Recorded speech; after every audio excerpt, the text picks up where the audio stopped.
Olá, doutores, doutoras, tudo bem? Professor Fábio aqui na parada, mais uma aula da nossa pós-graduação e hoje nós temos a última aula para o módulo de processo civil.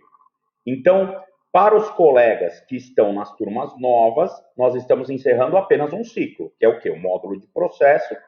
Os senhores entram agora em férias no decorrer do mês de julho e depois nós retornamos a partir de agosto com o módulo de Direito Civil. Para os colegas que já cursaram o módulo de Civil, nós estamos praticamente encerrando o curso de pós. Por quê? Porque este é o segundo grande módulo e para esses colegas, então, a minha aula passa a ser a última aula da pós, né? A aula de despedida. Para os colegas que estão na transição de módulo, do direito processual para o direito material, essa é a última aula do módulo que antecede as nossas férias e adentraremos então as férias de julho para nos encontrarmos em agosto no módulo de direito material. Muito bem. E o que nós trataremos na nossa aula de hoje? Nós vamos falar do recurso extraordinário e também da execução fundada em título extrajudicial. Assim, encerrando todo o cronograma da ementa que a mim foi destacado. Rememoro os senhores que eu havia dito na aula passada que eu sempre deixo uma última aula sem um tema específico, geralmente eu coloco revisão ou principais temas, exatamente como uma questão estratégica. Porque se eu consigo concluir o conteúdo programático antes, eu uso esse último encontro para o tal do resumo. Se eu não consigo, tal como ocorreu agora com essas turmas, eu utilizo essa última data para o desenvolvimento do conteúdo final. E é o que eu farei a partir de agora, pois teremos que falar de recurso extraordinário e também falaremos da execução fundada em título extrajudicial. Muito bem. Primeiro, recurso extraordinário. Nós temos aqui um template que eu preparei para vocês. Vamos lá. Está aqui, recurso extraordinário. Primeiro nós vamos falar da finalidade do recurso extraordinário, depois nós falaremos do cabimento do recurso extraordinário, prazo, efeitos e preparo. E aí eu venho com dicas importantes sobre a confecção do recurso extraordinário.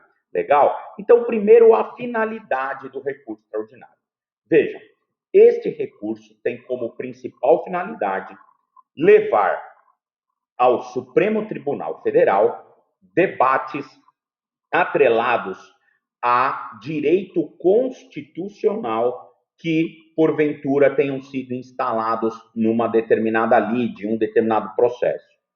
É óbvio que quem utiliza o recurso extraordinário, no caso o recorrente, é a pessoa que irá defender uma violação constitucional no caso. Ou seja, essa pessoa vai defender que o tribunal ele maltratou a grosso modo, porque daqui a pouco nós vamos ver as especificidades desse maltrato, mas que o tribunal, a grosso modo, maltratou a Constituição Federal.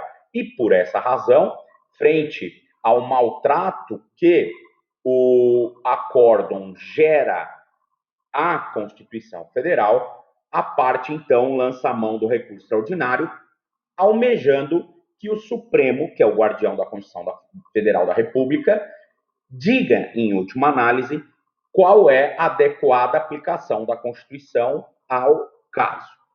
Muito bem. Dito isso, então, nós podemos definir a finalidade do recurso extraordinário como sendo uma ferramenta recursal que almeja corrigir anomalias constitucionais que se perpetuam em um determinado processo. Então, o recurso extraordinário tem como finalidade corrigir anomalias constitucionais que se perpetuam em um determinado processo. O objetivo primordial do recurso extraordinário é esse. Muito bem. Definida a ideia do recurso extraordinário, Agora nós temos aqui o cabimento. Professor, quando é cabível o recurso extraordinário? Vejam, se vocês me disserem, proposta indecente, se vocês me disserem em qual artigo do Código de Processo Civil está o cabimento do recurso extraordinário, eu te pago um McDonald's.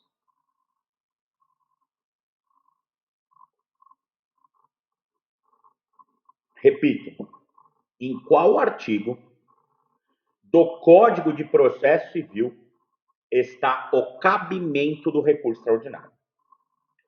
Por que eu disse que é uma proposta indecente?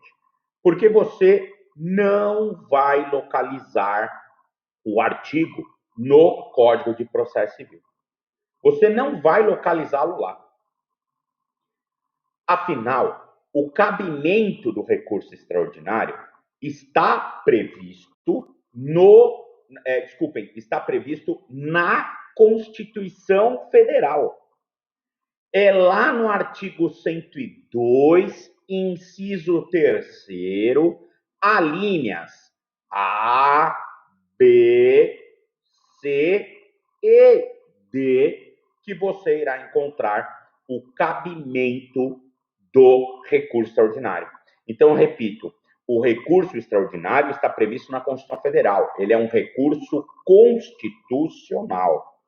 E você irá encontrar o cabimento deste recurso lá no artigo 102, inciso 3º, alíneas A, B, C e D da Constituição Federal. Então vamos colocar aqui, ó, cabimento do recurso extraordinário. Artigo 102, inciso 3º. Aí nós temos as alíneas. A linha A, a linha B, a linha C e a linha D, todos da Constituição Federal. Então, você já percebe que o recurso extraordinário, ele possui, a linha C e a linha D. Ele possui, a bem da verdade, 4 hipóteses de cabimento. 4 hipóteses de cabimento. E é neste ponto que eu quero discutir com vocês. Por quê? Porque, vejam, a linha A, ela diz que cabe,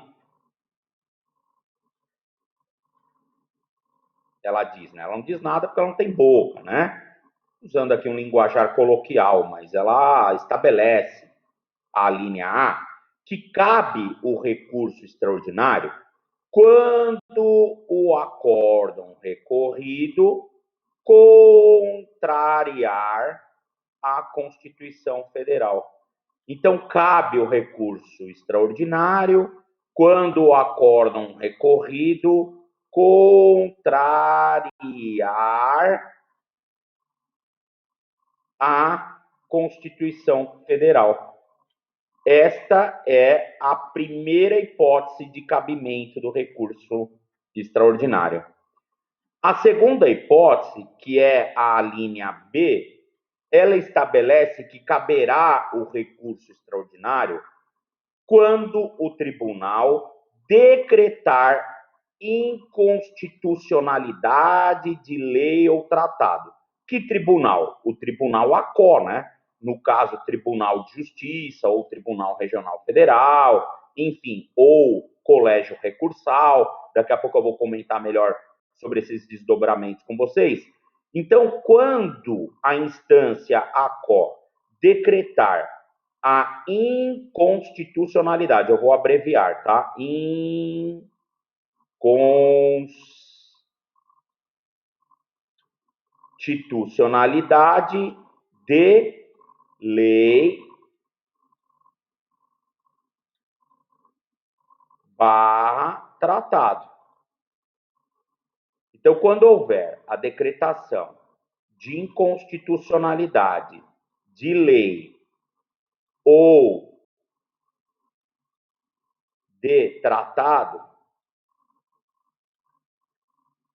nós teremos aqui a segunda hipótese de cabimento do recurso extraordinário. Também cabe o recurso extraordinário quando o tribunal local ou a turma recursal validar,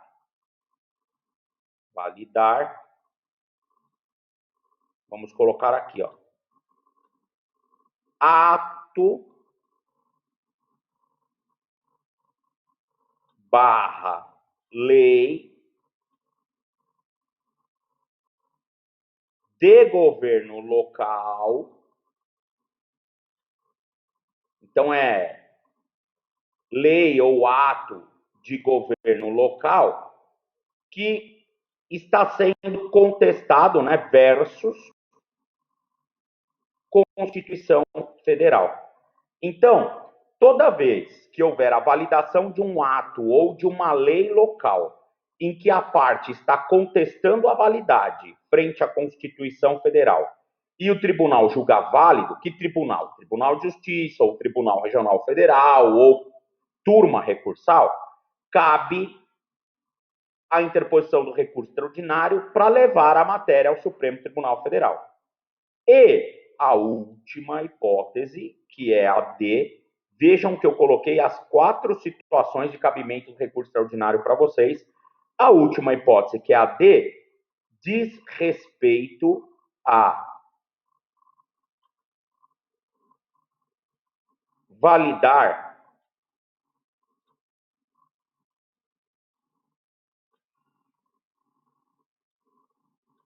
quando houver validação, né, o tribunal ACO validar lei local,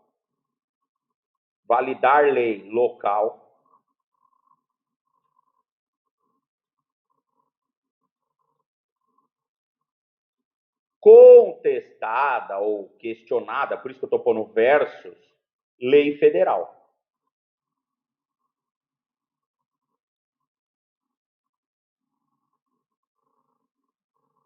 Lei local contestada versus lei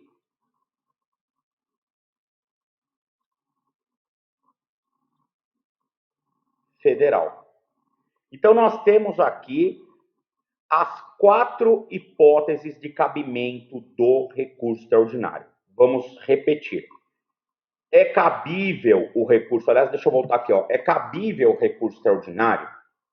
E vejam que, diferentemente do recurso especial, o professor Durval deve ter dito isso para vocês, no recurso extraordinário, eu consigo interpor tal recurso de acórdãos de turmas, colégios recursais. Por quê? Porque o artigo 102 da Constituição diz que é cabível recurso extraordinário contra acórdão de tribunal ou de turma recursal. Diferentemente do artigo 105, que trata do recurso especial. Porque o artigo 105 diz que cabe o recurso especial contra acórdão dos tribunais de justiça e tribunais regionais federais.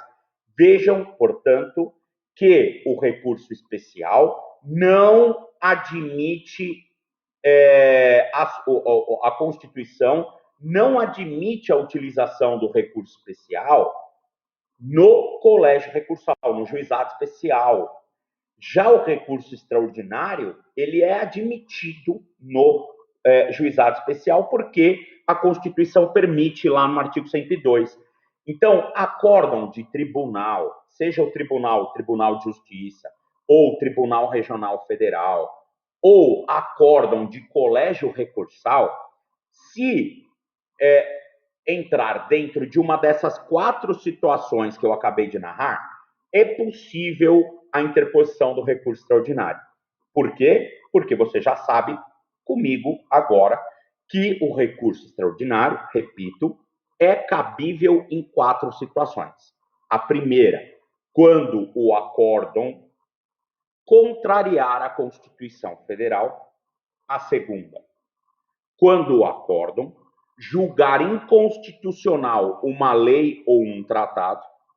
A terceira situação, quando o acórdão validar um ato de governo local ou uma lei local que foi contestada frente à Constituição Federal, ou quando o acórdão validar uma lei local que foi contestada frente a uma lei federal. Nessas 4 situações, é possível você utilizar o recurso extraordinário. Então, eu volto aqui com vocês. Vejam, acórdão, né, de tribunal ou turma recursal que contraria a Constituição Federal. Cabe recurso extraordinário pela linha A. Acórdão de tribunal estadual ou federal ou colégio recursal que decretar inconstitucionalidade de lei ou tratado. Cabe a interposição do recurso extraordinário com fundamento na linha B. Acórdão de tribunal estadual ou federal ou de tribunal recursal que validar ato ou lei local contestada em face da Constituição Federal. Também é cabível recurso extraordinário com fundamento na linha C. E, por fim, se o acórdão do tribunal estadual, federal ou da turma recursal validar uma lei local que foi contestada frente a uma lei federal, é cabível recurso extraordinário pela linha D.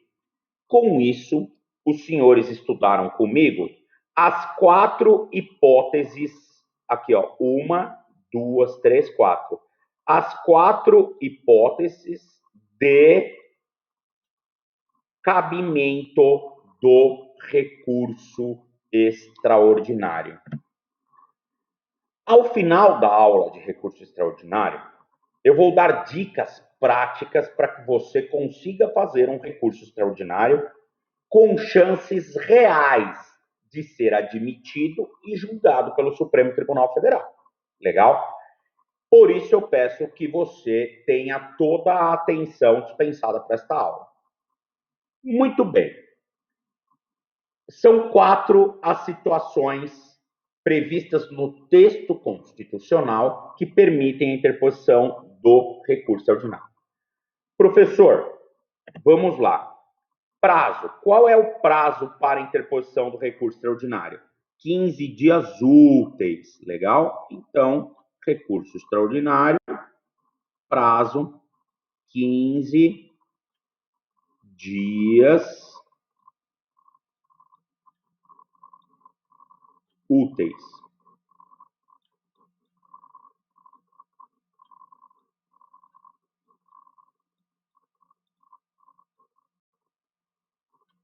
Quinze dias úteis é o prazo do recurso extraordinário.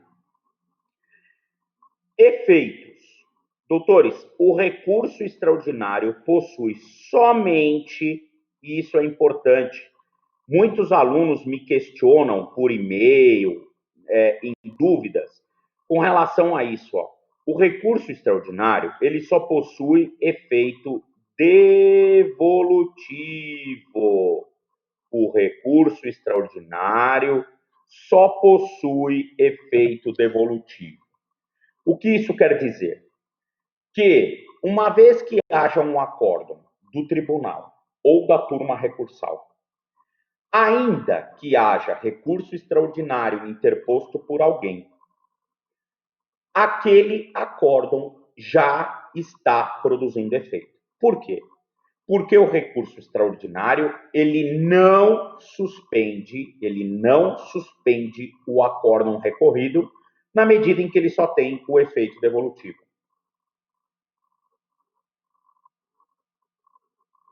Com isso, considerando que o acórdão ele tem a sua eficácia já imediata, o acórdão que está sendo recorrido pelo recurso extraordinário, é possível que a parte vitoriosa já dê início à execução. Execução provisória porque não transitou em julgado, mas já é possível iniciar a fase de execução de processo que tem pendente de julgamento recurso extraordinário. Exatamente pelo fato de que o recurso extraordinário, ele não possui efeito suspensivo. Professor, muito bem, é possível eu pedir efeito suspensivo no recurso extraordinário? Sim, é possível. Não é a regra, mas você pode pedir. E para convencer que você faz jus ao efeito suspensivo, você deverá demonstrar que uma eventual execução provisória do julgado é potencialmente lesivo aos interesses do seu cliente.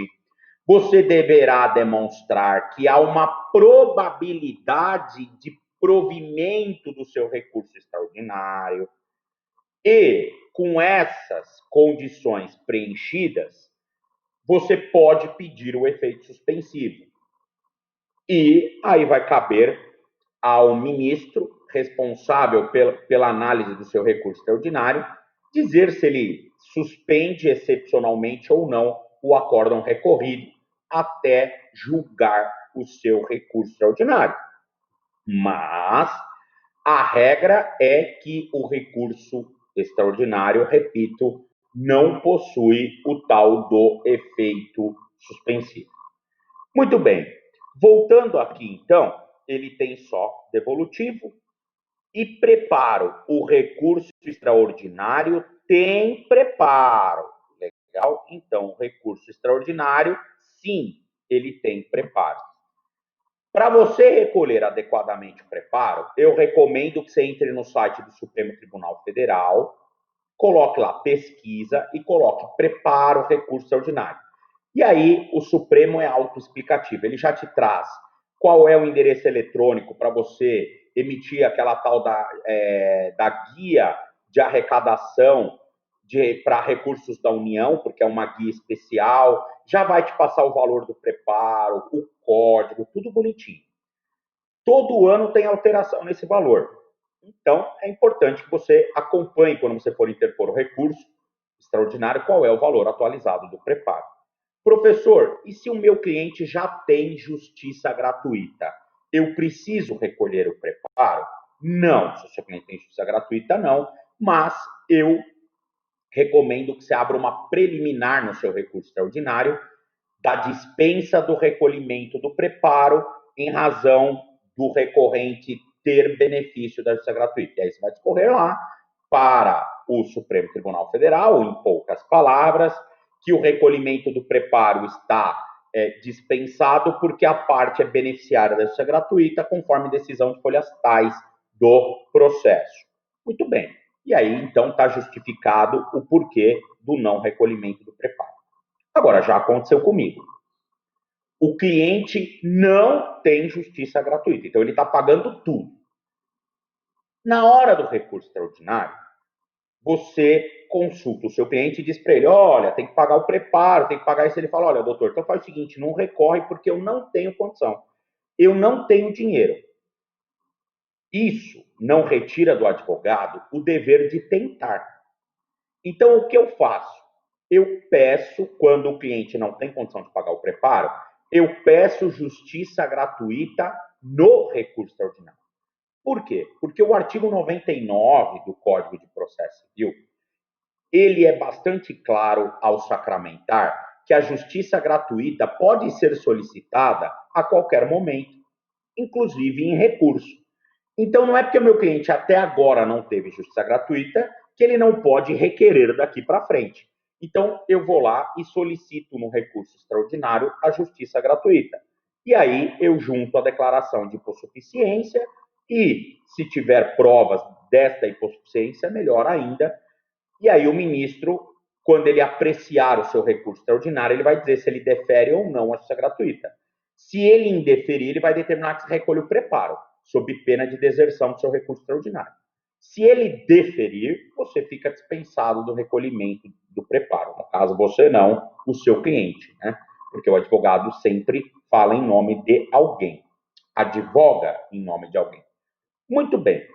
Então, essas são as dicas relacionadas ao preparo. Agora, eu vou para a parte mais prática do recurso extraordinário.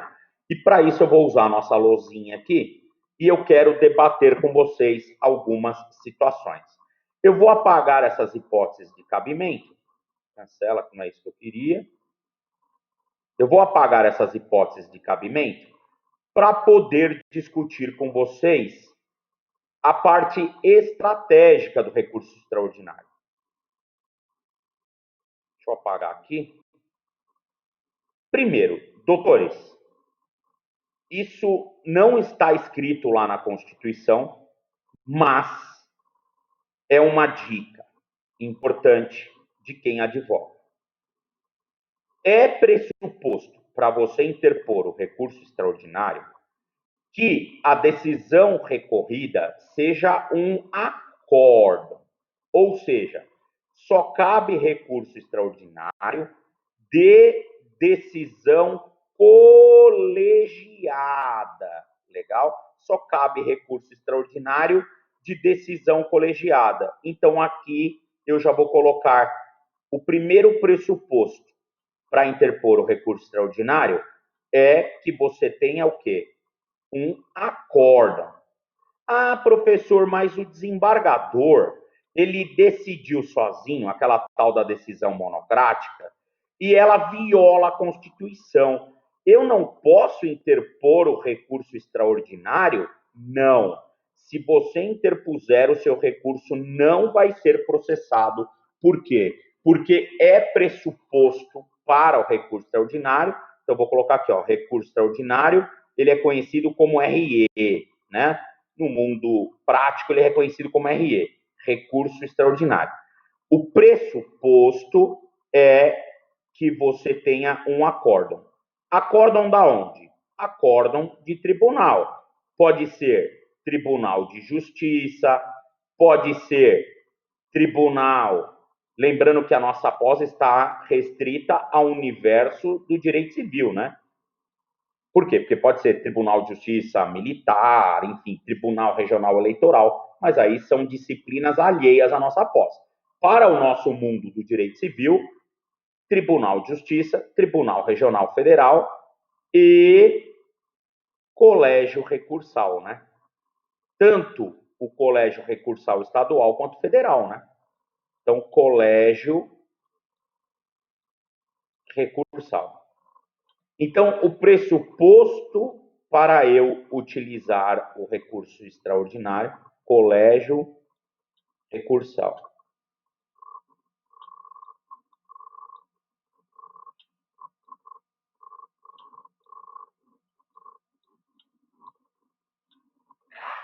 Tribunal de Justiça, Tribunal Regional Federal e Colégio Recursal. O pressuposto para eu utilizar o recurso extraordinário é que eu tenha acórdão de tribunal ou colégio recursal. Professor, mas calma aí.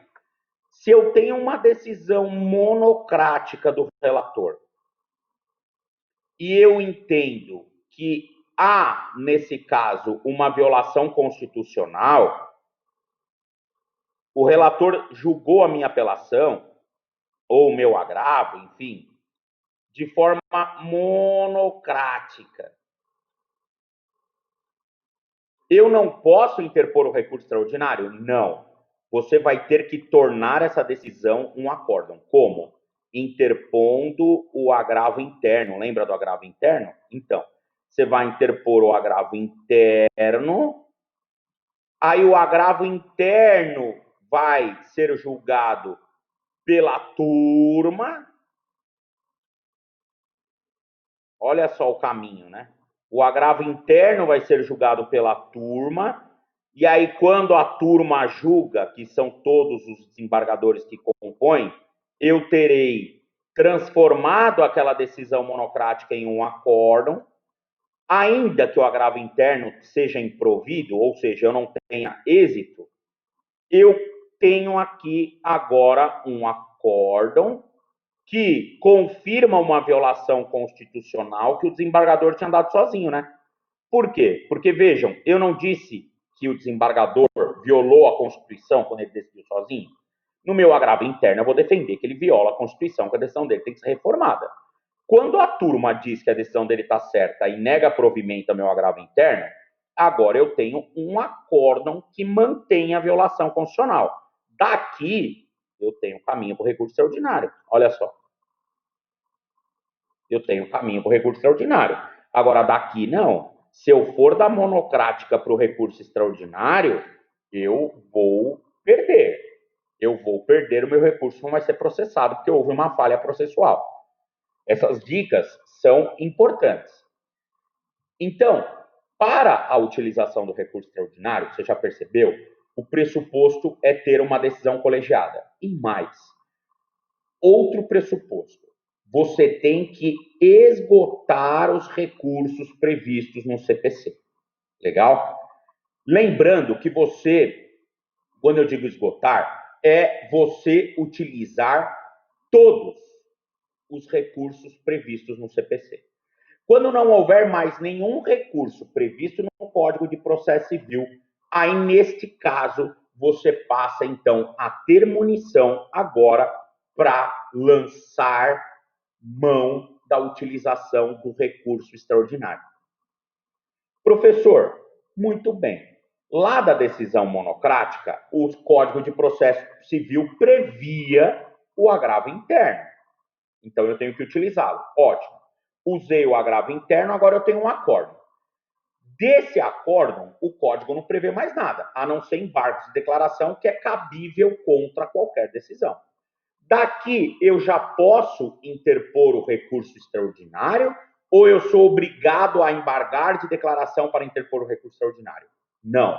Não é pressuposto para interpor o recurso extraordinário que você embargue de declaração só para esgotar o recurso de embargo. Legal? Você vai ver que você pode utilizar o recurso de embargos para outra coisa daqui a pouco. Eu até recomendo que você use e daqui a pouco eu vou falar sobre o quê. Mas não é que você é obrigado a embargar para falar, eu usei todos os recursos, até os embargos. Não. Você tem que usar todos os recursos que têm o objetivo de reformar e anular, não de integralizar, que é o caso dos embargos. Legal? Então, teoricamente, do acórdão que julga a apelação, eu já posso interpor o extraordinário. Do acórdão que julga o agravo de instrumento, eu já posso interpor o extraordinário. Do acórdão que julga o agravo interno, eu já posso interpor o extraordinário. Legal? Muito bem. Por quê? Porque não há nenhum outro recurso grande previsto no CPC depois dessas etapas que eu acabei de anunciar. Agora, doutores, muito bem. Dentro dessa realidade, eu estou trazendo aqui para vocês as dicas importantes. Vejam, essa do pressuposto do acórdão. Agora, uma outra questão importante, eu vou apagar aqui essa dica, é que a matéria constitucional ela tem que estar pré-questionada. A matéria constitucional ela tem que estar pré-questionada. Então eu vou anotando aqui, ó, e você vai entendendo tudo o que eu estou falando com vocês. Deixa eu apagar aqui. Muito bem.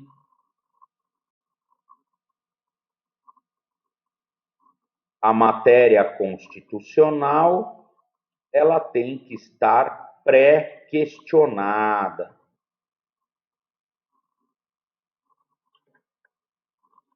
Então, deixa eu colocar aqui dicas.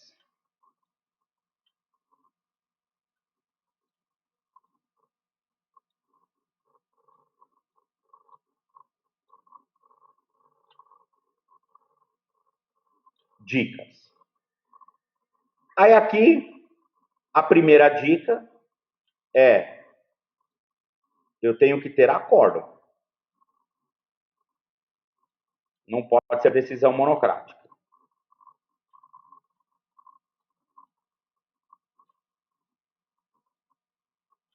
Acórdão.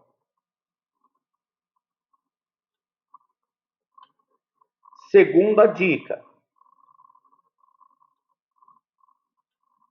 A matéria que eu vou alegar tem que estar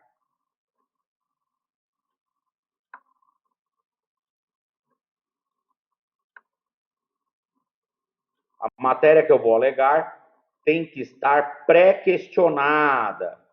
É o famoso pré-questionamento. E eu vou explicar isso para vocês agora. Pré-questionamento.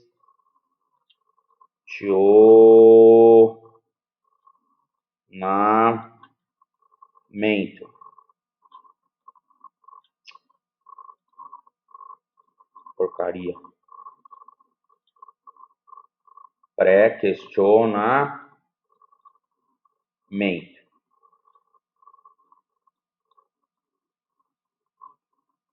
Gente, o que é pré-questionar?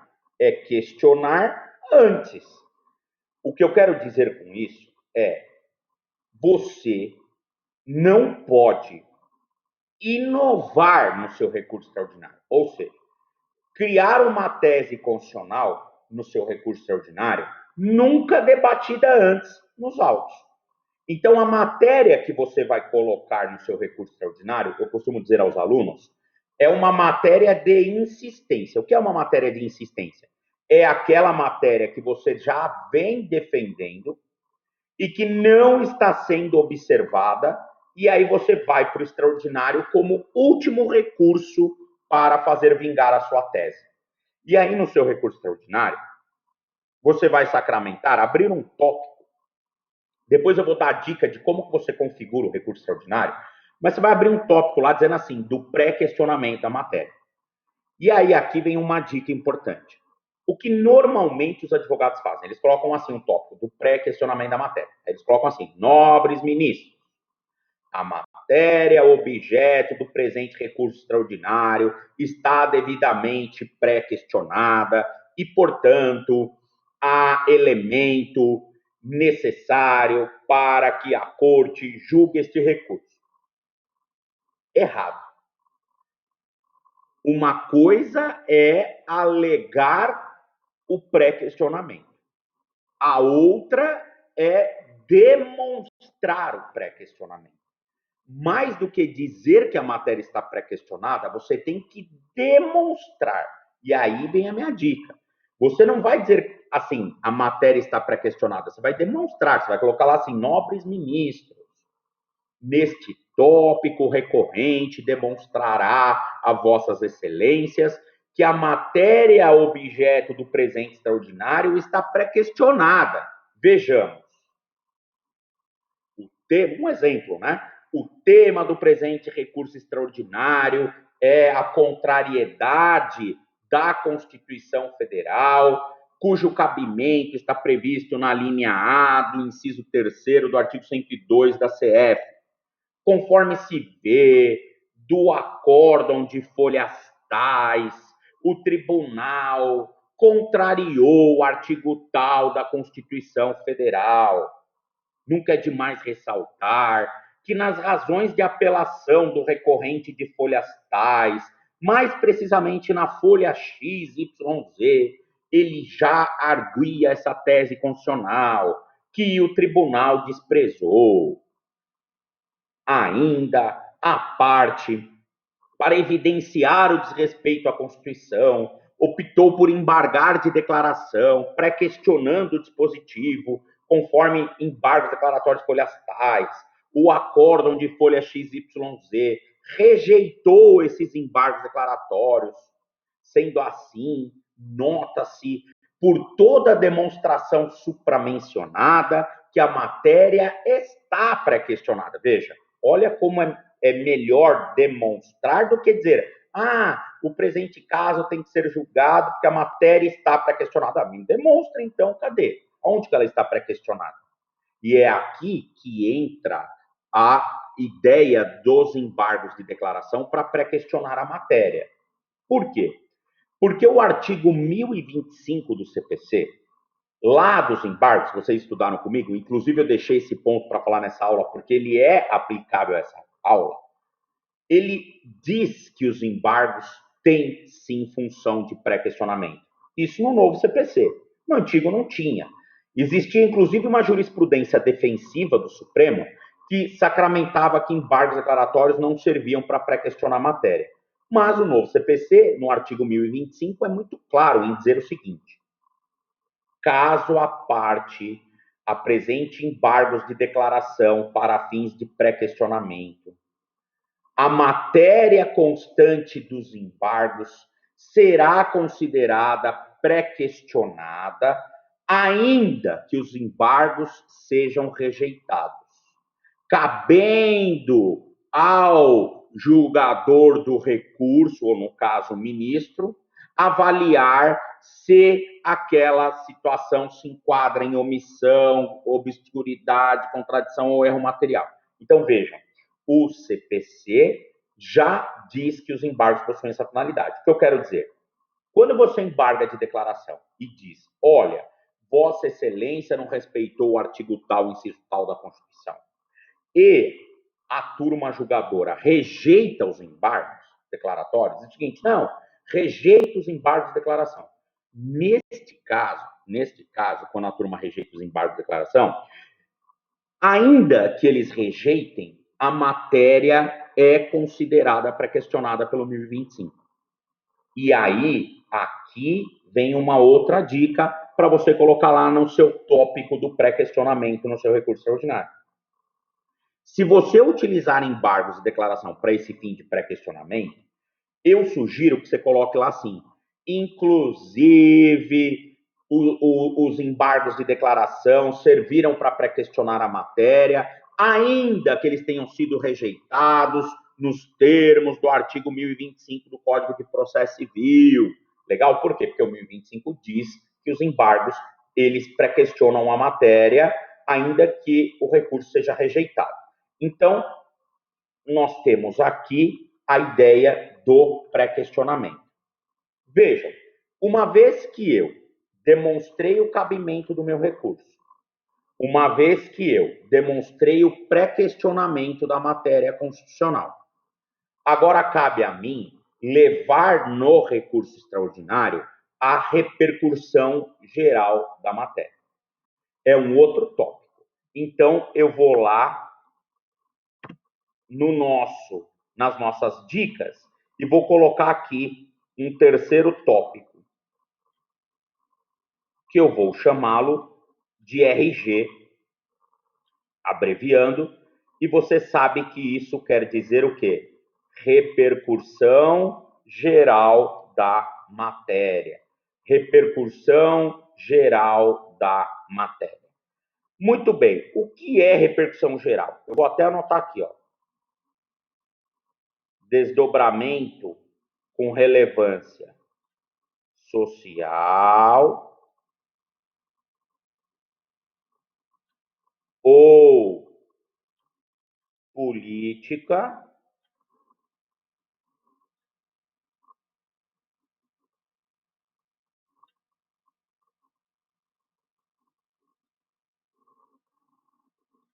social, política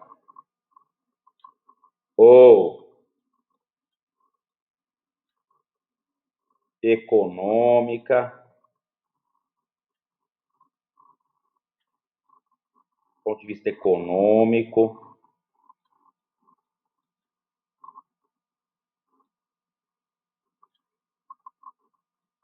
mais um, jurídico.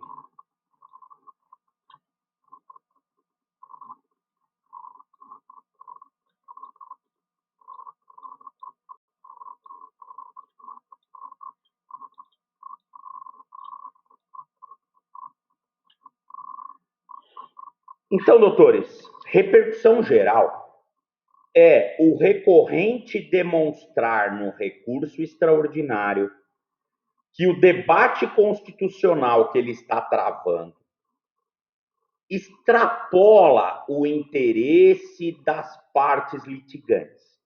O que isso quer dizer? Agora, ou seja, desde 2005, com a emenda de reforma do Poder Judiciário, que é a emenda constitucional, desculpa, em 2004, com a emenda constitucional 45 de 2004, então desde 2004 com a emenda constitucional 45, o recurso extraordinário agora ele precisa ter relevância nacional para ele ser julgado. Então agora não basta que eu defenda uma violação constitucional no meu caso. Eu tenho que defender que há uma violação constitucional e defender que essa violação constitucional é tão grave que ela não interessa só para o recorrente e o recorrido. Ela interessa para toda a coletividade. Do ponto de vista o quê?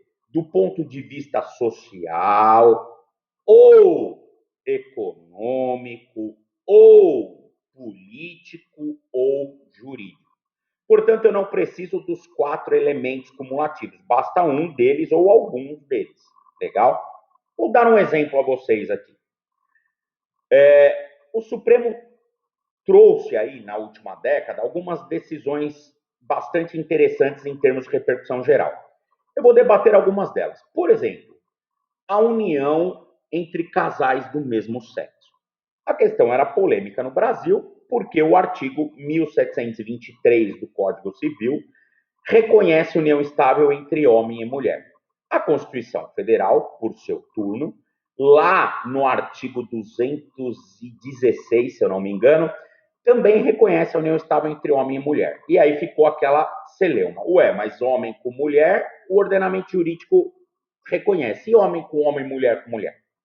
Aí houve esse debate constitucional, sacramentando princípios da dignidade da pessoa humana, isonomia, enfim, o poder familiar, a relevância da família.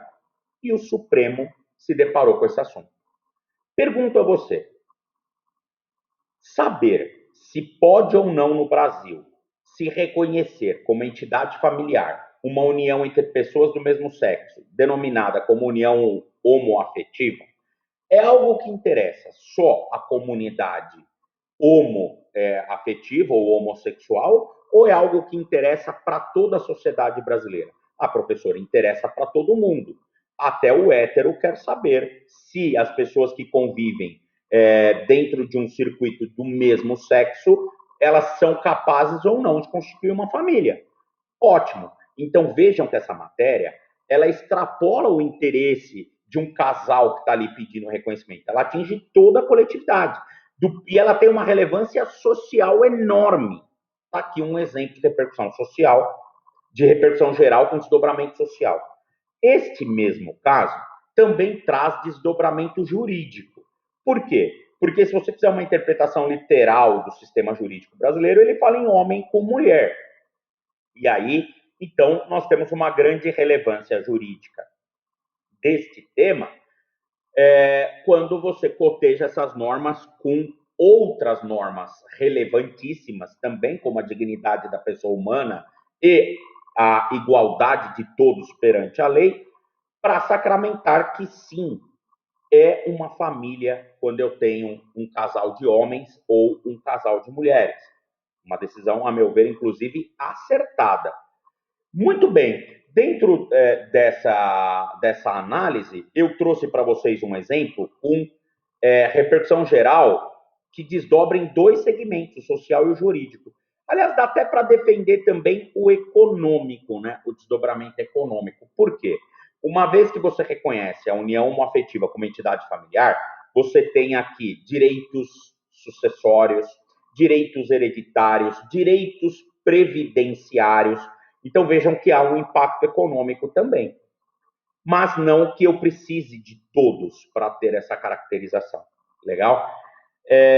Com isso, então, o recurso extraordinário ele ganha um brilho especial, porque o advogado tem que ter inteligência de construir uma repercussão geral dentro do caso do cliente dele, tentando convencer os ministros do Supremo, quando receberem o recurso, a reconhecerem a repercussão geral.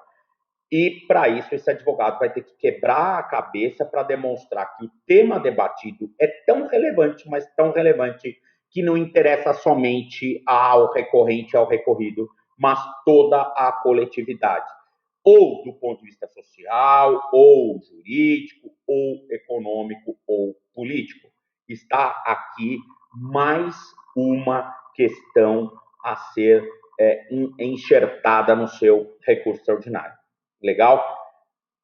Passada essa fase da configuração do recurso extraordinário, você tem aqui, então, agora, o desenvolvimento do mérito, né? Agora você vai para a parte de ataque mesmo do seu caso, que é o quê? Que é o próprio mérito do recurso extraordinário. E aí aqui, o que você vai debater? As razões pelas quais você entende que o tribunal errou e que violou a Constituição dentro da proposta que você traz, a linha A, ou B, ou C, ou D, e que a decisão deve ser reformada. Aí você vai para o mérito do seu recurso. Agora, é importante, né? Vamos colocar aqui, ó. Vamos supor que isso aqui seja o seu recurso. É importante que você cumpra esses requisitos com tópicos, né? Então, conforme você vai fazendo o recurso, o do acórdão não precisa colocar isso lá, mas é importante que você saiba que cabe só contra o acórdão. Então, eu colocaria assim, ó, tópicos, né? Primeiro tópico, eu colocaria lá, do cabimento. Por quê? Porque você precisa demonstrar para o tribunal qual é a hipótese que o seu caso permite a utilização do recurso extraordinário. Então, você cria um tópico lá assim, cabimento. Isso aqui é uma dica importante também que eu vou dar para vocês. Porque, vejam, é muito comum o advogado colocar assim, vem interpor recurso extraordinário com fundamento no artigo 102, inciso 3º, alíneas. Genérico aqui não cabe. Você tem que especificar qual é a linha do seu caso. É a A, é a B, é a C, é a D ou é mais de uma delas? Então, eu recomendo que você coloque lá, quando você vai fundamentar, a linha bonitinha, inclusive sublinhe, destaque, para dizer que você teve uma precisão cirúrgica em apontar qual é a hipótese de cabimento do seu caso. Interpor, exemplo, interpor recurso extraordinário com fundamento no artigo 102, inciso 3º, a linha A da Constituição Federal. E aí, quando eu abrir o tópico do cabimento aqui, do meu recurso extraordinário, eu vou colocar o quê? Do cabimento. O presente recurso é cabível nos termos do artigo 102, inciso 3º, a linha A da Constituição, pois, conforme se verá adiante, o Tribunal contrariou a Constituição Federal, mais precisamente na norma estabelecida no artigo tal, inciso tal, ao desprezá-la e assim, e aí cada advogado tem uma forma de escrever. Você vai demonstrar que o recurso é cabível. Depois você vai abrir um outro tópico. Qual? Pré-questionamento. E aí, nesse tópico,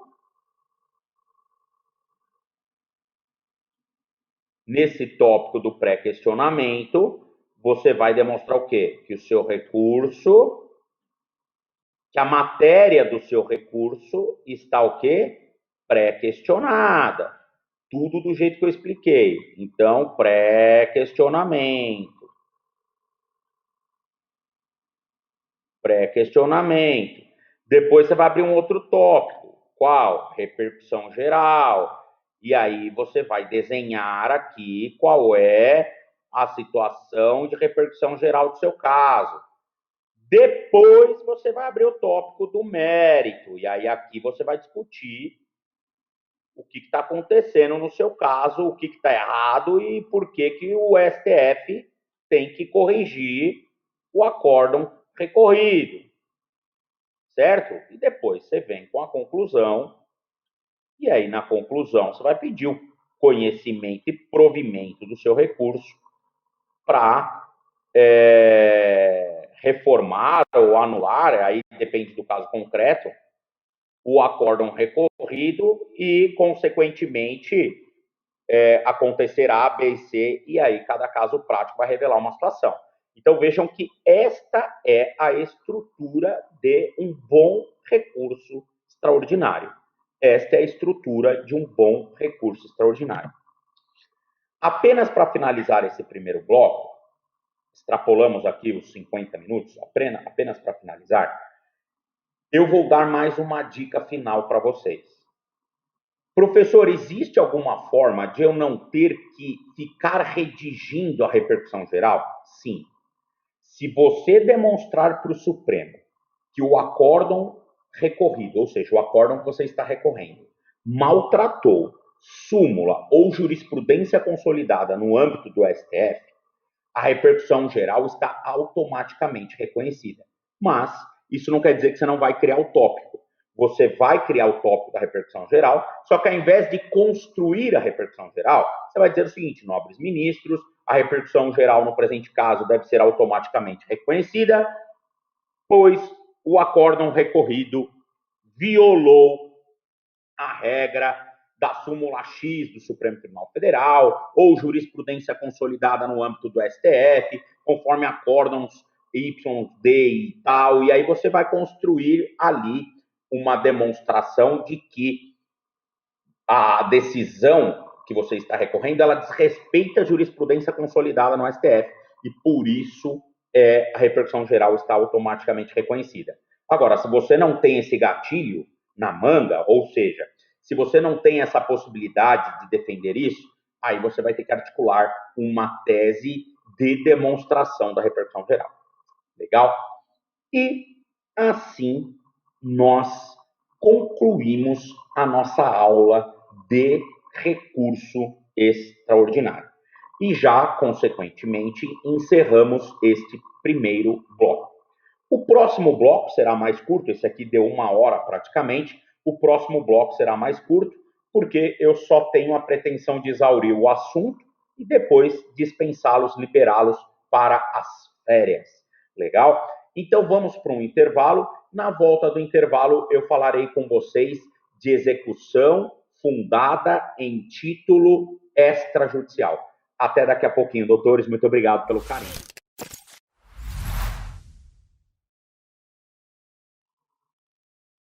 Muito bem, doutores. Retornamos então para a nossa aula, segundo bloco.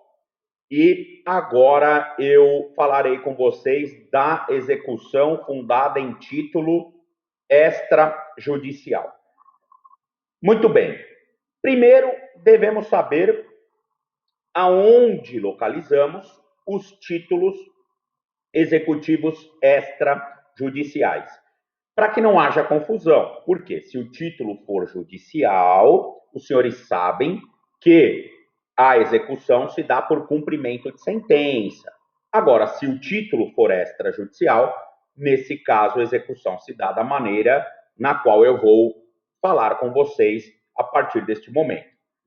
Encontramos os títulos extrajudiciais, como regra, lá no artigo 784 do Código de Processo Civil. E por que eu digo como regra? Porque leis especiais podem criar títulos executivos. Por exemplo, o próprio Estatuto da OAB, ele cria como título executivo o contrato de honorário. Então, o Estatuto da OAB, ele consagra que o contrato de honorário estabelecido entre advogado e cliente é título executivo extrajudicial. Veja que é uma lei especial. Então, leis especiais podem constituir natureza de títulos executivos extrajudiciais. Mas, a grosso modo, os títulos estão todos esculpidos lá no Código de Processo Civil, no artigo 784. Há também títulos no 515, mas tome cuidado, porque o 515, ele traz os títulos judiciais. E aí é professor Durval. Título judicial, você executa por cumprimento de sentença, que é completamente diferente do que eu vou falar agora. Aqui, nós temos a regra dos títulos executivos extra ou extrajudiciais. E esses estão lá no 784 do Código de Processo Civil. Muito bem, eu preparei aqui um template para vocês, um materialzinho, vocês vão receber isso depois. E aqui eu coloquei, então, os títulos de natureza extrajudicial, para não ter que ficar escrevendo os títulos, você consulta lá no artigo 784 do Código de Processo Civil. Artigo 784 do Código de Processo Civil. Definir jurisdição executiva. Isso aqui é tranquilo, né, gente? Por quê? Diferentemente da jurisdição cognitiva, o que é a jurisdição cognitiva? É aquela em que o juiz vai conhecer quem tem razão, quem não tem razão, a produção da prova. Aí o juiz vai sentenciar condenando alguém ou não. Aqui não se discute quem tem ou quem não tem razão. Por quê? Porque o pressuposto do procedimento é a existência do título. E se há o título, o juiz não vai discutir o mérito. A dívida é líquida, certa e exigível. Ninguém discute isso. O juiz vai adotar medidas tão somente tendentes a satisfazer o direito contemplado no título. Lembrando que esse direito pode ser o direito de receber valor, e aí seria uma execução de quantia, de pagamento, pode ser uma obrigação de fazer, e aí seria a execução da obrigação de fazer, ou pode ser uma obrigação de não fazer, e a execução, nesse caso, seria de obrigação de não fazer. É importante, então, que você saiba que a natureza jurisdicional do procedimento executório é diferente do cognitivo, porque aqui o que se busca são elementos capazes de dar efetividade ao direito contemplado no título, elementos capazes de satisfazer o direito contemplado no título. Muito bem. Voltamos lá, então, aqui com a definição da execução executiva. Vejam, da jurisdição executiva. Vejam, obrigações exequíveis, foi o que eu falei agora, né? Então, nós temos aqui o pagamento, fazer e não fazer.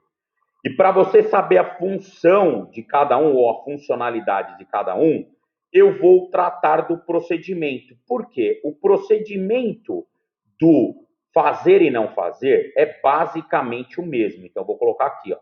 Ele se ramifica basicamente com a mesma sistemática. Agora, o procedimento da obrigação de pagamento é diferente. E aí, aqui, o procedimento da obrigação de pagamento, sendo diferente, nós temos, então, a ideia de que você deve conhecer as duas configurações. Ou seja, quando você está diante de um título que contempla uma obrigação de fazer ou não fazer, e quando você está diante de um título que contempla uma obrigação de pagamento. Muito bem. Vamos aqui, então, para a nossa lousinha, né? Primeiro, nós vamos falar do título que contempla o pagamento. Eu vou abreviar aqui, doutores. Primeiro, nós vamos falar do título que contempla a obrigação de pagamento. Muito bem. Petição inicial.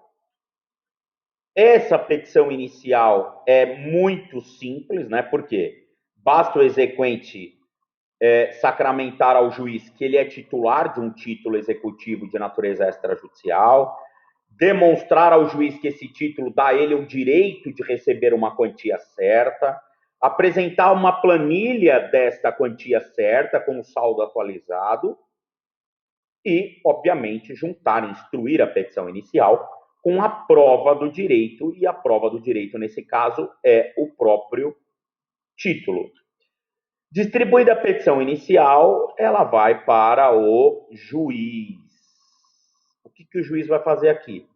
Primeiro, ele vai fixar os honorários do advogado do exequente, e a lei já diz qual é o valor, 10%.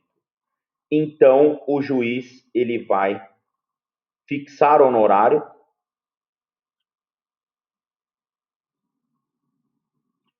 fixar HO, né, abreviação de honorário, de 10%.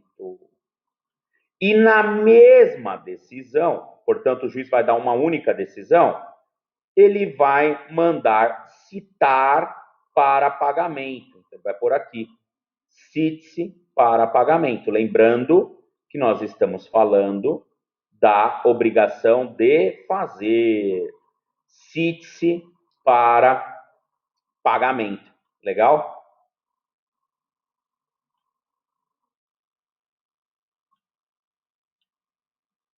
Cite-se para pagamento. Muito bem. Qual é o prazo que o executado tem para pagar esta dívida? 3 dias. Até 3 dias. Então, vamos colocar aqui, ó. Vai haver a citação do executado e, na sequência, haverá juntada no processo do comprovante de citação.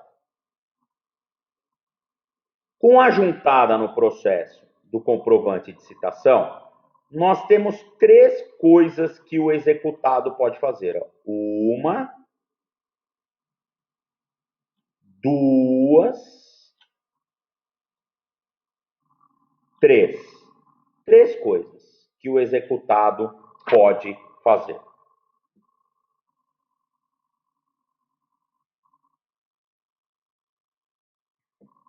A primeira das coisas que o executado pode fazer é pagar em até 3 dias.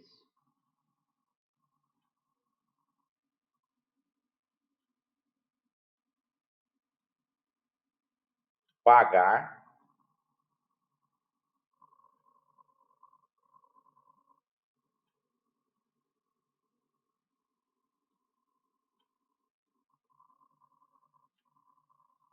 em até 3 dias. E aqui a lei dá ao executado um benefício, porque a lei estabelece que se o executado pagar em até 3 dias, ele tem direito a desconto de metade dos honorários dos advogados, ou do advogado. Então, pagar em até 3 dias com desconto de metade dos honorários.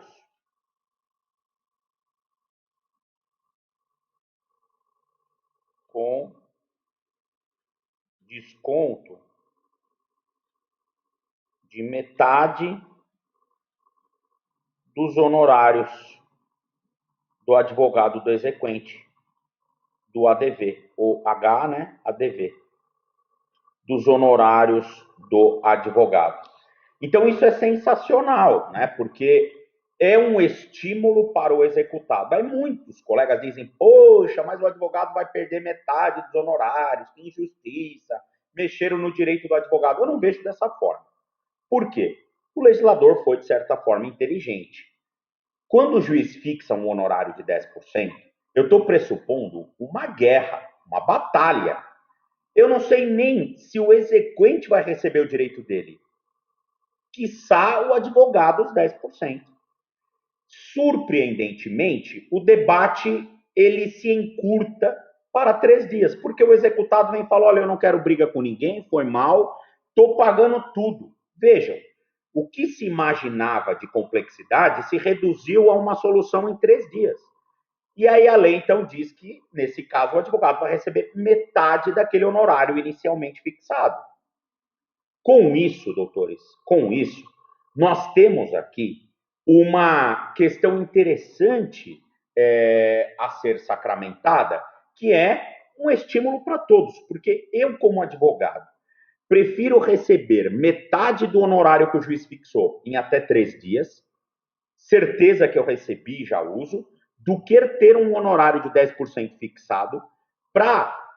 Eu não sei nem se o meu cliente vai receber o direito dele, quanto mais eu os meus 10%, para ficar brigando. Então, devemos analisar com otimismo essa estratégia da lei. E, por outro lado, ela dá um estímulo para o executado, porque ele fala, bom, como eu vou ter um benefício, vale a pena eu pagar em até 3 dias. Vamos supor que fosse uma execução de 1 milhão. Poxa, 1 milhão, 10%, 100 mil. Se ele pagar em até 3 dias, ele está recebendo um benefício de 50 mil reais, que é metade do valor dos 100. É algo que estimula o pagamento. Eu, pelo menos, penso desta forma. Legal? E aí, então, nós temos aqui esse desdobramento do pagamento. Agora, professor, e se o executado não tem condição de pagar em até 3 dias? O que mais ele pode fazer? Bom, ele pode usufruir da segunda opção. A segunda opção é o quê? A lei diz que o executado pode, em até 15 dias, então vou colocar aqui, ó, até 15 dias. Óbvio, esses prazos todos contam cumulativamente da juntada da citação no processo, do comprovante de citação no processo.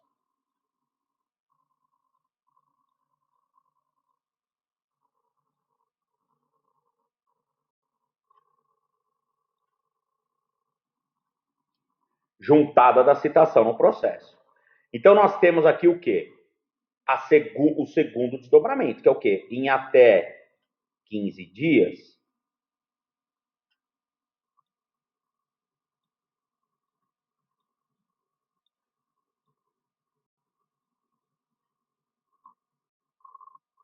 até 15 dias, o executado pode depositar no processo 30% do total devido. Doutores, cuidado, porque aqui ele não tem direito ao desconto dos honorários, então ele vai pegar o saldo devedor atualizado na petição inicial, atualizá-lo com juros e correção, colocar os 10% do advogado, do total, o executado deposita 30%. E a diferença, ou seja, os 70% restantes, ele pode parcelar, pedir para parcelar em até 6 vezes. Até 6 vezes quer dizer o quê? Ele pode parcelar em 2, 3, 5, 6. 7, não, porque não tem previsão legal. Até 6 vezes. Cada parcelinha vai ter juros de 1% ao mês, mais correção monetária. Então vamos lá. Em até 15 dias, o executado pode pedir para parcelar a dívida, não tem desconto, deposita 30% e a diferença ele pode parcelar em até 6 vezes, né? 30% depositado, a diferença, eu vou pôr um sinal de diferente aqui, ó. A diferença ele pode pagar em até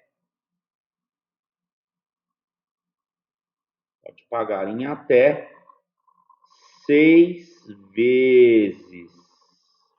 Lembrando que cada parcelinha vai ter juros de 1% ao mês, eu vou pôr a M, né? 1% ao mês, mais correção monetária, vou pôr CM, que aí vocês já sabem. CM, correção monetária. Professor, vamos supor que o executado foi lá, em até 15 dias da juntada da citação, depositou os 30%, pediu para parcelar em até 6, pagou uma, pagou duas, pagou três, na quarta ele não conseguiu pagar mais. Ou seja, houve o inadimplemento do parcelamento. O que prevê a lei, professor? Bom, a lei prevê que se o executado não cumprir o parcelamento, as parcelas vincendas, todas elas vencem antecipadamente. Ou seja, no exemplo que eu dei, ele havia pago 3 parcelas. Ele inadimpliu na quarta. Então, a quinta e a sexta vencem antecipadamente. E agora o executado passa a dever a 4, que ele não pagou, a 5 e a 6. E sobre o total das não pagas, então ele vai ter que somar a 4, a 5 e a 6, ele sofre uma multa de 10%. Legal? E aí ele vai ter que somar a 4, a 5, a 6, colocar a multa de 10%. Quem vai fazer isso, na verdade? O exequente, porque o exequente vai dizer, excelência, o executado descumpriu o parcelamento, o saldo devedor da dívida hoje é X, X compreende a parcela 4, a 5 e a 6, porque todas vencem antecipadamente, mais a multa de 10%, e ele deve Y. E aí o que o exequente vai fazer? Vai pedir para o juiz, vai para a parte de penhora, expropriação de bens, para buscar satisfazer esse saldo devedor remanescente. Legal? Então é essa a construção aqui com relação à parte do inadimplemento, se houver. Então vou até colocar essa observação aqui. Ó, se houver o inadimplemento,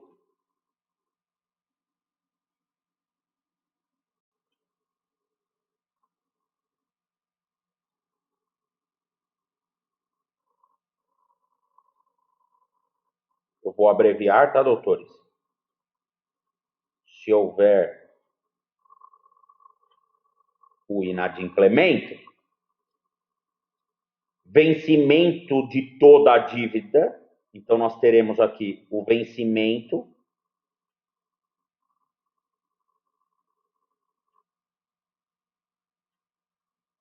de tudo antecipadamente, das parcelas futuras, né? Vencimento de tudo antecipadamente,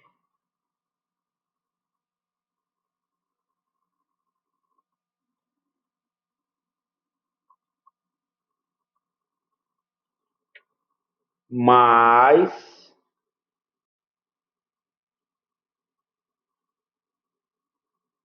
10%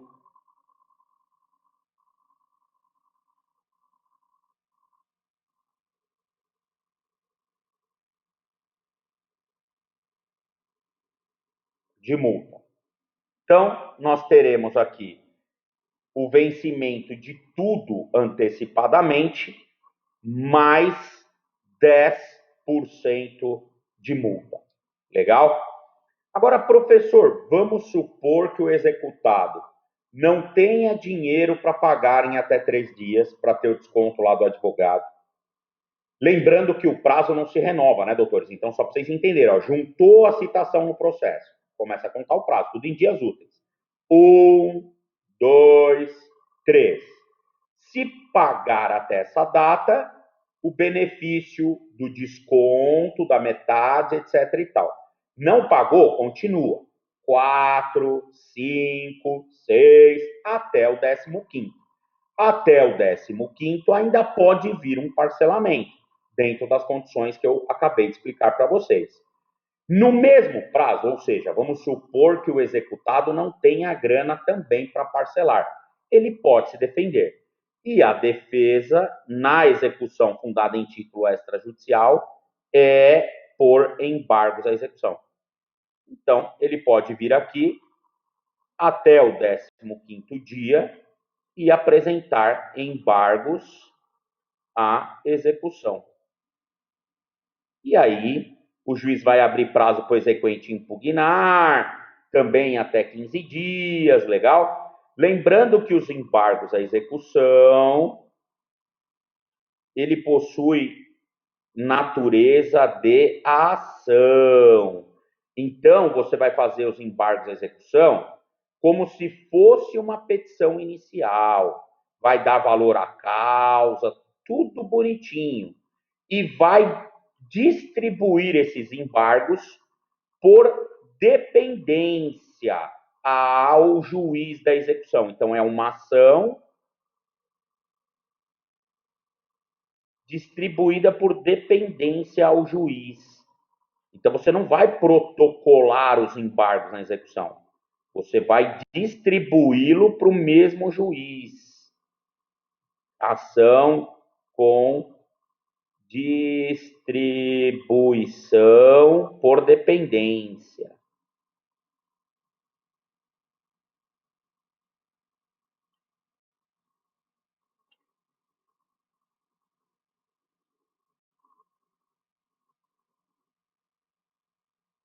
E aí o juiz vai receber esses embargos, vai intimar o exequente embargado para que ele impugne os seus embargos.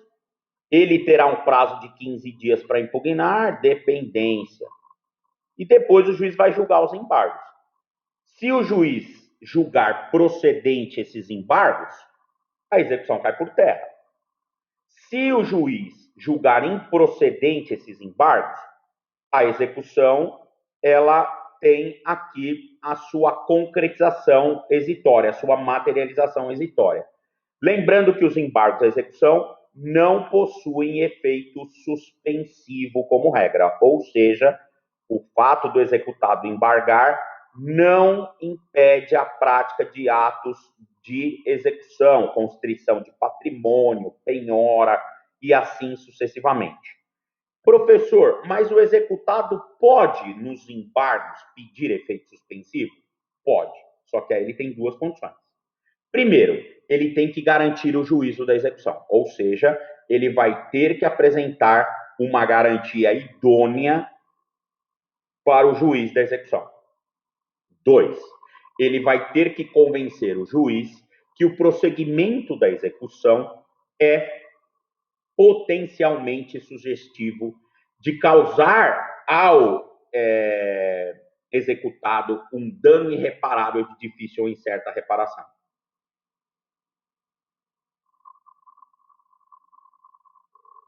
Aí, dentro dessas condições, o juiz pode atribuir efeito suspensivo aos embargos.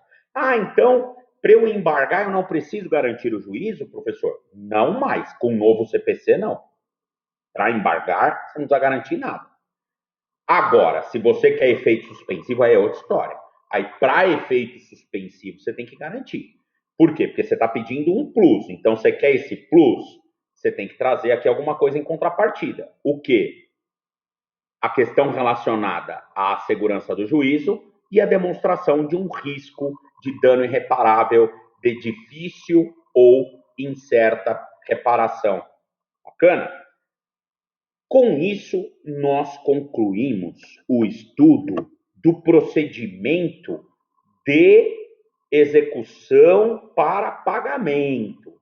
E agora eu vou falar com vocês do procedimento de execução para obrigação de fazer ou não fazer. Legal? Então agora nós vamos falar do procedimento para obrigação de fazer ou obrigação de não fazer. E aí partimos para a conclusão da nossa aula. Então eu vou apagar aqui a nossa lousinha virtual. Isso aqui eu vou manter.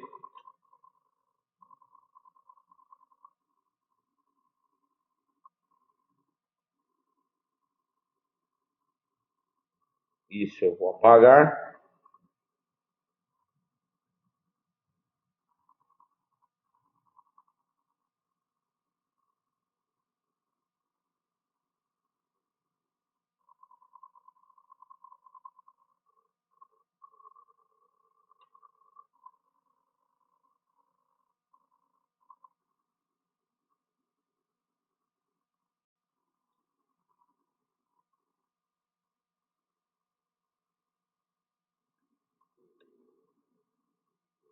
Deixa eu apagar aqui.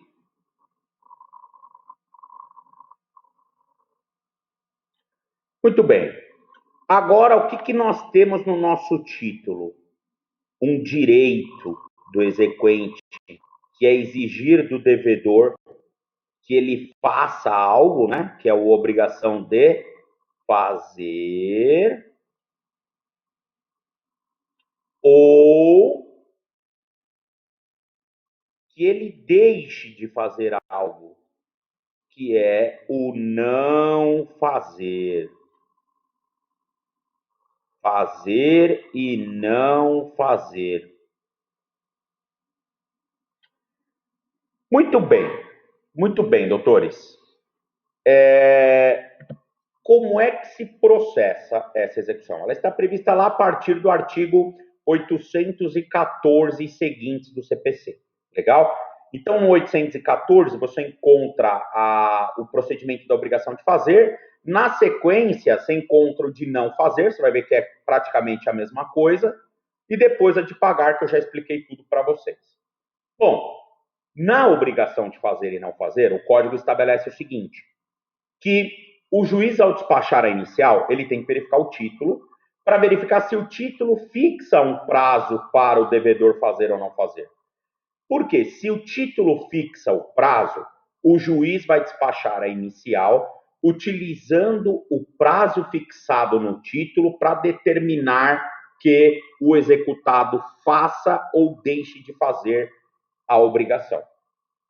Se o título não traz nenhum prazo, o juiz vai ter que fixar um prazo razoável, de acordo com a discricionariedade dele, juiz, para que o executado tenha a condição de fazer a obrigação ou de deixar de fazer a obrigação.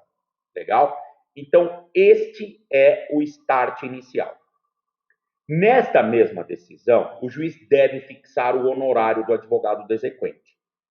Porém, aqui nós temos uma diferença do título que condena em pagamento. Porque como que condena em pagamento é líquido, eu sei o quanto o executado tem que pagar. Então fica fácil para o juiz fixar o honorário em 10% do valor da dívida. Agora, na obrigação de fazer e não fazer, nós não estamos discutindo proveito econômico.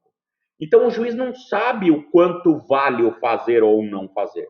Por isso que a lei, de maneira inteligente, disse que o juiz tem que fixar o honorário, mas ela não colocou um percentual, cabendo ao juiz fixar um valor razoável. Em regra, os juízes fixam o percentual de 10% do valor da causa, que é o que o exequente deu na inicial da execução. Então o juiz vai lá e coloca, olha, eu fixo o honorário em 10% do valor da causa, porque como eu não tenho um parâmetro de proveito econômico, eu vou usar o valor da causa. Isso é o que eu tenho visto muito na prática. Legal? Então, recapitulando, distribuiu a inicial com a obrigação de fazer ou não fazer, ela vai para o juiz, e aí o juiz vai, primeiro, fixar o honorário em, normalmente, 10% do valor da causa, lembrando que isso não está na lei, tá? É o que eu noto na prática. Ele tem que fixar o honorário de acordo com o critério dele, que a lei não diz qual é o percentual. Legal, então ele fixa o honorário. Na mesma decisão, ele vai determinar a citação do réu para que ele atenda o comando do título, que é o quê? Fazer algo ou deixar de fazer algo. Qual é o prazo que o juiz vai fixar para que o executado faça ou deixe de fazer? Ele vai visitar o título. Se o título prevê um prazo, ele vai usar o prazo do título. Se o título não prevê, o juiz tem que fixar um prazo proporcional e razoável para que haja tempo do executado cumprir a obrigação. Legal? E aqui nós temos o start inicial da execução fundada em obrigação de fazer ou não fazer. Então vamos lá para a nossa lousinha, que está aqui, né? Então nós temos aqui a decisão inicial do juiz. Ele fixa o honorário.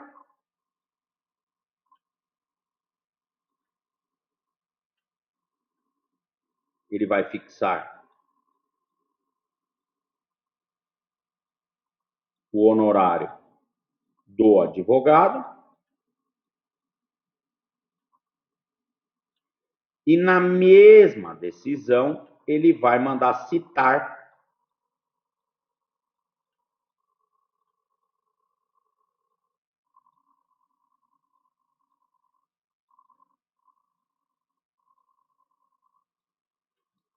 para fazer ou não fazer, né?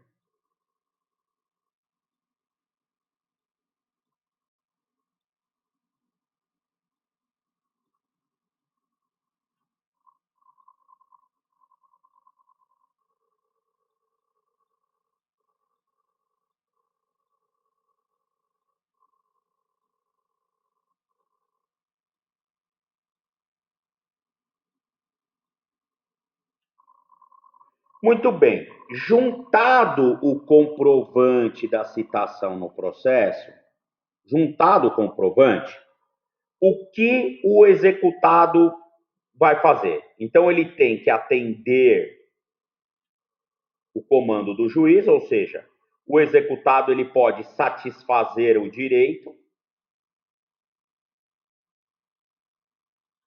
ou ele pode querer se defender, né? Então ele pode satisfazer o direito, ir lá e comprovar nos autos que ele fez ou que ele deixou de fazer, satisfazer o direito, dentro do prazo fixado pelo juiz, obviamente. Então ele pode satisfazer o direito. Ou ele pode se defender. Aqui a defesa também é embargos no prazo de até 15 dias, lembrando que esse prazo é da juntada da citação. Então, até 15 dias, o executado pode se defender com embargos. Aqui é a mesma regrinha do pagamento. Embargos à execução. Não tem efeito suspensivo como regra, tem natureza de ação, tem que distribuir por dependência, embargos à execução.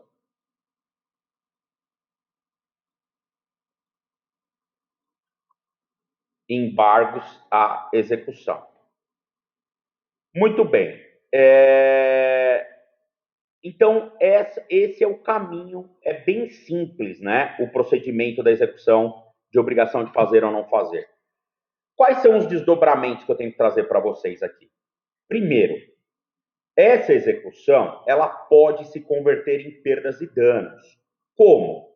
Quando o executado, por exemplo, ele tem que fazer algo e ele deixa de fazer, quando ele tem que fazer. E aí ele gera prejuízos ao exequente, em razão desse inadimplemento. O exequente, nesse caso, pode pedir para se apurar nos próprios autos, por arbitramento, os prejuízos que ele sofreu e a execução ela vai se converter em perdas e danos. E o executado vai ter que indenizar o exequente nesse caso. Na obrigação de não fazer, a mesma coisa. O executado ele tem que deixar de fazer. Se ele fez, o juiz vai determinar que ele desfaça o que ele fez e que ele não faça mais. Se não for possível desfazer o que ele fez, o juiz vai, além de determinar que ele não faça mais, vai converter esse prejuízo que o exequente teve e está tendo em perdas e danos. Também por arbitramento, ou seja, vai ter que se constatar a extensão desse prejuízo para precificá-lo e, na sequência, condenar o executado.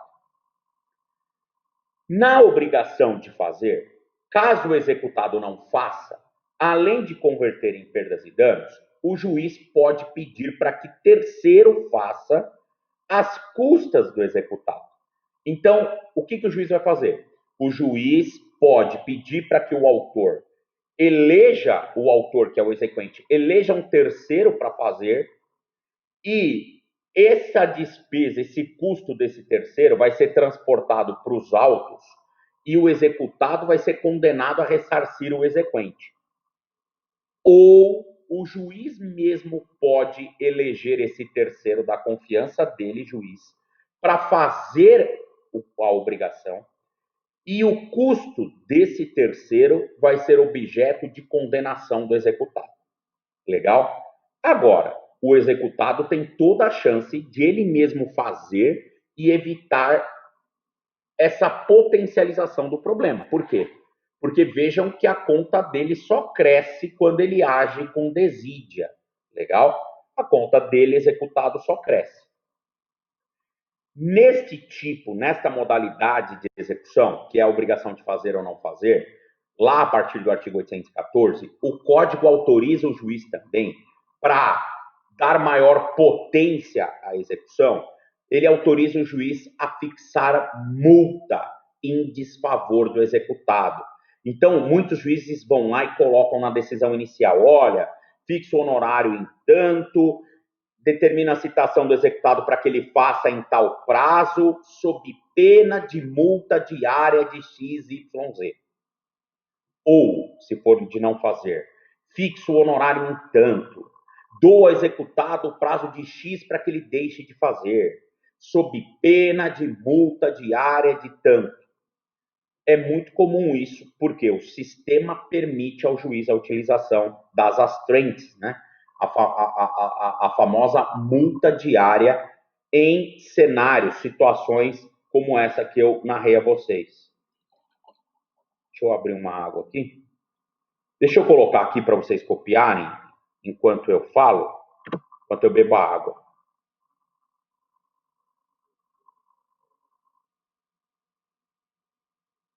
Então percebam que esse tipo de obrigação de execução ele é até mais simples do que o do pagamento, né? Porque o do pagamento tem lá a possibilidade de pagar em até 3 dias, o aspecto da dedução de metade do honorário, tem a prerrogativa do parcelamento, os desdobramentos do parcelamento. Aqui não, não tem como parcelar, fazer e não fazer. Então, ou faz ou não faz. Se não cumprir, converte em perdas e danos e o exequente será indenizado, que é o autor da causa. O executado só tem uma coisa aqui que ele pode fazer, que é se defender por embargos em até 15 dias úteis ou atender o comando do juiz e, nesse caso, satisfazer a obrigação, que é fazer ou não fazer, comprovando nos autos que cumpriu rigorosamente com a determinação judicial. Legal? E assim, doutores, nós passamos então ao esgotamento da nossa matéria. Por quê? Porque nós falamos das obrigações exequíveis, falamos do procedimento de cada uma delas, fizemos a definição dos títulos de natureza extrajudicial e fizemos a definição de jurisdição executiva. Muito bem. Com isso, considerando que o primeiro bloco nós extrapolamos lá o limite de 45 minutos mais ou menos a 50 minutos, nesse aqui ele ficou um pouco mais curto, mas o suficiente para falarmos de tudo que é necessário com relação ao nosso tema, com relação à nossa pós. E como eu disse, ninguém imaginava, né, que o Covid se prolongaria por tanto tempo. Nós estamos encerrando a partir desta aula, o nosso semestre, agora, né, no mês de junho, e também estamos encerrando para algumas turmas um ciclo. Por quê? Porque essas turmas estão, tecnicamente, encerrando os créditos da pós-graduação. Agora, as turmas novas não, estão encerrando apenas um módulo. E eu estou aqui para desejar a todos vocês excelentes férias, seja para os que estão encerrando as turmas do pós, que eu sentirei bastante saudade dos colegas e das colegas, seja para os colegas que vão fazer a transição para um módulo de direito material. Quero desejar a vocês dignas férias, merecido descanso agora no mês de julho. Continuem se cuidando, continuem se protegendo e peço especialmente a Deus que cuide de todos vocês e dos seus respectivos familiares. Um beijo no coração de todo mundo. Muito obrigado pelo carinho. Valeu, galera.